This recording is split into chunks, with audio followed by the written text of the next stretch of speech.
आज तक असम में बसे आदिवासी लोगों की ज्वलंत समस्याओं का समाधान नहीं हो सका है। यहाँ तक कि आज भी आदिवासी लोगों के जनजातीकरण की प्रक्रिया पूरी तरह कार्यान्वित नहीं हो पाई है। इसी मुद्दे को लेकर आदिवासी 36 अनुसूचित जनजाति ऐक्य मंच का एक प्रतिनिधि दल भारत के राष्ट्रपति सहित केंद्र सरकार के कई प्रतिनिधियों से मिल चुका है। संगठन ने देश के प्रधानमंत्री और गृह मंत्री को स्मारक पत्र सौंपने के साथ साथ जनजातीय मामलों के मंत्री दुर्गादास उइके से मिलकर भी अपनी मांगे रखी हैं। संगठन का कहना है कि असम में बसे आदिवासी लोगों को भूमि पट्टा प्रदान करना और उनका जनजातीकरण सुनिश्चित करना उसकी प्रमुख प्राथमिकताओं में शामिल है। इस क्रम में संगठन के केंद्रीय अध्यक्ष डॉक्टर बानेश्वर मिध्रा, महासचिव कैलाश कावर, केंद्रीय उपाध्यक्ष मार्टिन डांग, सक्रिय महिला उपाध्यक्ष जूली भूमिज तथा अखिल असम आदिवासी छात्र संघ के केंद्रीय नेता लुवास बारला समेत अन्य सामाजिक संगठनों के प्रतिनिधि हाल ही में नई दिल्ली गए थे। इसी संदर्भ में आज ढेकियाजुली में आयोजित एक कार्यक्रम में डॉक्टर बानेश्वर मिध्रा ने मीडिया के समक्ष महत्वपूर्ण टिप्पणी करते हुए कहा कि जब तक भूमि पट्टा और जनजातीकरण की मांग पूरी नहीं होती तब तक हमारा संघर्ष जारी रहेगा। प्रथमे जोहार आमी संबाद माध्यमेदी आमी असमबासी तथा असम आदिवासी समाजक जोहार तथा नमस्कार जनाइछो। तो आमी जो 31 আগষ্ট तारिखे आमी दिल्लीলৈকে এটা সজাতি দল গৈছিলোঁ। आदिवासी 37 अनुसूचित जनजाति ऐक्य मंच और आमार आदिवासी अन्यान्य संगठन आशा और अन्यान्य आमार आनुषंगिक जिबिलाक संगठन आछे संगठनসকলক आमी লৈ आमी सजाति दल গৈছিলোঁ। और पोनप्रथमे आमी सजाति दलটো गई आमार प्रधानमंत्री नरेंद्र मोदी जी और गृहमंत्री अमित शाह डांगरियाक और आमार जनजाति परिक्रमा मंत्री जुएल ओरांग डांगरियाक और लगते आमार दुर्गादास उइंकी आमी साक्षात करिছিলোঁ। साक्षात करी आमी तेखेतक स्मारक पत्र प्रदान करिছিলোঁ और लगते आमी तेखेतर लगत आलोचनात सकलोৱে मिलित হৈছিলোঁ जे जनजाति समस्याটো की कारण इमान पलम হৈছে। तो সেই সম্পর্কে তেখেতে आमार কিছুমান मत विनिमय हल और लगते आमी এই जनजाति सम्पर्कत आमी भारत सरकारक एटाই अनुरोध जनाइছোঁ जे 2014 চনৰ পৰা তেখেতসকলে आमार जनजाति समस्याটো समाधान কৰিবৰ কাৰণে प्रतिश्रुति केवल दी আছে और प्रतिश्रुति কৰি দি আজি 10 বছৰ কাৰ্যকাল তেওঁলোকে সম্পন্ন কৰি আছে। তাৰ পিছত आमार असम सरकारेও आदिवासी हिसापे स्वीकृति प्रदान কৰিছে। असम जेटु नेকি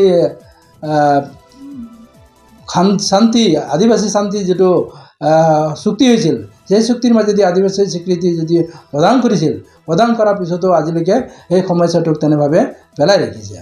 তো সেই ক্ষেত্ৰত আমি অলপ ক্ষুভিত হৈছোঁ আৰু আমি বিৰোধ কৰিছোঁ যাতে চৰকাৰে এই সমস্যাটো অতি সোনকালে সমাধান কৰি আহা 2026 চনৰ যেটো নেকি বিধানসভা নিৰ্বাচন আহি আছে সেই বিধানসভা নিৰ্বাচনৰ জনজাতি সমস্যা যাতে তাত তেখেতসকলৰ শাসকীয় দলৰ ইস্তাহাৰত থাকিব নালাগে তাৰ কাৰণে আমি মানে অসম চৰকাৰ তথা বিজেপি চৰকাৰক আমি দাবী জনাইছোঁ। সৰ্বপ্ৰথমে নমস্কাৰ জনাইছোঁ, জোহাৰ জনাইছোঁ আৰু যোৱা আমি 31 তাৰিখে এটা সজাতি দল আমি দিল্লীলৈ ৰাওনা হৈছিলোঁ। সদৌ অসম আদিবাসী ছাত্ৰ সন্থা আশা লগতে आदिवासी 36 अनुसूचित जनजाति ऐक्य मंचर বিষয়ববীয়া লগতে आमार आदिवासीসকলৰ বিভিন্ন সমাজৰ সভাপতি সম্পাদক সেইসকলৰ লগত আমি বিশেষকৈ আমি জনজাতিকৰণ অসমৰ আদিবাসীসকলক জনজাতিকৰণ দিব লাগে ইয়াক লৈ আমি বিভিন্ন দপ্তৰত আমি ভ্ৰমণ কৰিছিলোঁ আৰু আমি जनजाति परिक्रमा मंत्री आमी जुएल ओरांग लगते राजिक जनजाति परिक्रमा मंत्री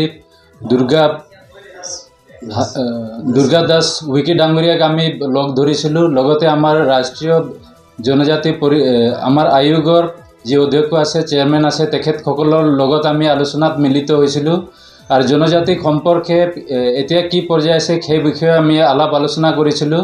और तेखेतসকলৰ आलाप आलोचनार পৰা आमार एटा कथा स्पष्ट হৈছে जे जेतियाলৈকে অসম सरकारे जेतियाলৈকে অসমৰ পৰা ৰিপৰ্ট বা প্ৰতিবেদন দিল্লীলৈকে প্ৰেৰণ নকৰে তেতিয়ালৈকে আমাৰ যি জনজাতিকৰণৰ যি সমস্যাটো সেই সমস্যাটো সেই একেদৰে স্থগিত হৈ থাকিব, হেং হৈ থাকিব। গতিকে আমি আজি আদিবাসী ছাত্ৰ সন্থাৰ লগতে আমি আদিবাসীসকলৰ বিভিন্ন দল সংগঠনৰ জৰিয়তে আমি অসম চৰকাৰক এইটোৱে অনুৰোধ জনাই আছোঁ যাতে অতি সোনকালে আমাৰ জনজাতিকৰণক লৈ অতি শীঘ্ৰে দিল্লীলৈ ৰিপৰ্ট প্ৰদান কৰিব লাগে, প্ৰতিবেদন প্ৰদান কৰিব লাগে।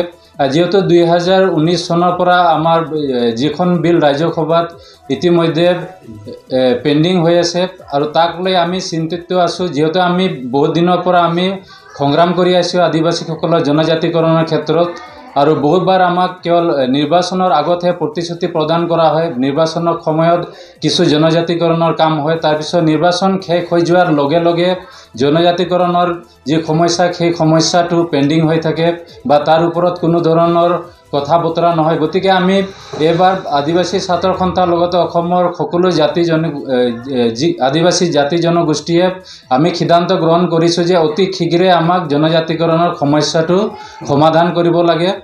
আৰু যিহেতু আমাৰ যোৱা কেইদিনমান আগত অসমৰ মাননীয় মুখ্যমন্ত্ৰীৰ লগতে সদৌ অসম আদিবাসী ছাত্ৰ সন্থা জানি শক্তিৰ লগতে প্ৰমাণ পত্ৰৰ এটা বৈঠকত মিলিত হৈছিলে আৰু আমি বিচাৰিছোঁ যিহেতু আমাক 2000 যেতিয়া আমাৰ আদিবাসী একতকৰণ হ'ল তেতিয়া আদিবাসী জাতি হিচাপে স্বীকৃতি প্ৰদান কৰা হ'ল বুলি অসমৰ মাননীয় মুখ্যমন্ত্ৰী ডাঙৰীয়াই কৈছিলে। আৰু সেই অনুসৰি যেতিয়ালৈকে আমাৰ আদিবাসীৰ নামত প্ৰমাণ পত্ৰটো প্ৰেৰণ কৰা নহয় তেতিয়ালৈকে আমি যে আদিবাসী হিচাপে অসমত আমি স্বীকৃতি পাইছোঁ সেই স্বীকৃতিটো প্ৰমাণ নহয়। গতিকে অতি শীঘ্ৰে যদি আদিবাসী জাতি যদি অসমত স্বীকৃতি জাতি হিচাপে যদি প্ৰদান কৰা হৈছে, গতিকে আমাৰ পৰিচয় পত্ৰসমূহ আদিবাসী হিচাপে দিবৰ কাৰণে আমি অনুৰোধ জনাই